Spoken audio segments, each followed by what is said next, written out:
If you have a Ford Fiesta and have the P1450 check engine code, your car will probably run fine. Maybe it'll start running rough at some point, but it might be your evaporative emission canister purge valve. So this is the old part that we just took off. Actually, it goes this way. And it sits on top of the engine sort of like this. And so there's this green quick connect in the back. It's called a quick connect and not a quick release. So it's a pain to disconnect it, but it connects pretty quickly. So normally when you push it in, it'll snap closed. Taking it off is the pain. You sort of have to jiggle it on both sides, and it's sort of way back there, so it's a bit difficult to get to. We'll show you everything once the new part is connected in, so you can see exactly where it goes.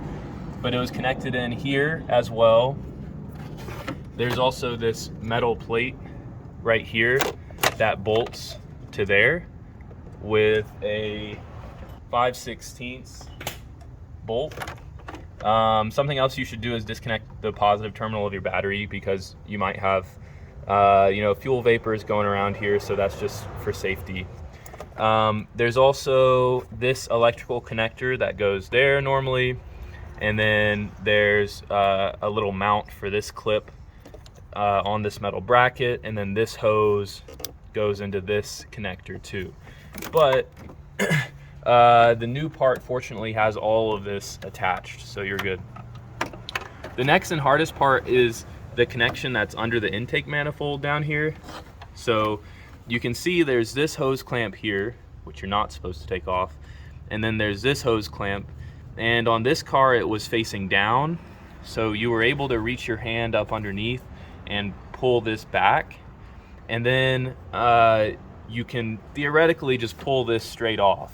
But this car is what, 6 years old now, 7 years old now, so this rubber is pretty firm, and it had kind of cooked on to the nipple down there. So we had to do a lot of wiggling, and eventually the best way we found to get this hose off was to get a screwdriver down in there and gently pry backwards, actually on this part here, and that ended up popping it off finally. But you do need to be careful, because if you break the nipple down there, then you might have to do much more repairs. So be nice to the nipple. You can definitely break the nipple down there, so try not to break the nipple. So here's the new purge valve. The rubber on here is nice and fresh. It comes with a new hose clamp. This was bought from a Ford dealership, so it was about $100. Everything's new. It even comes with this metal bracket, new rubber, new sensor here, and new quick connector. So everything is brand new, and it just goes right back in. So once everything is in and tidied up, I can show you how it all fits in. All right, so that's the last connector right there. Just put that back on. So we did have to take this plastic clip from the old metal bracket and put it in here to hold this hose. This clips right back in easily. This electrical connector clips in easily. This hose clips in here as well. And in the back, now you can see that green connector. So when you push it on, the green clip doesn't automatically slip in, so you do have to push the green clip on too. So anyway, that's the whole hose. And then under here, when you connect to the nipple, you'll notice that there's actually a little shroud above it. It looks like this.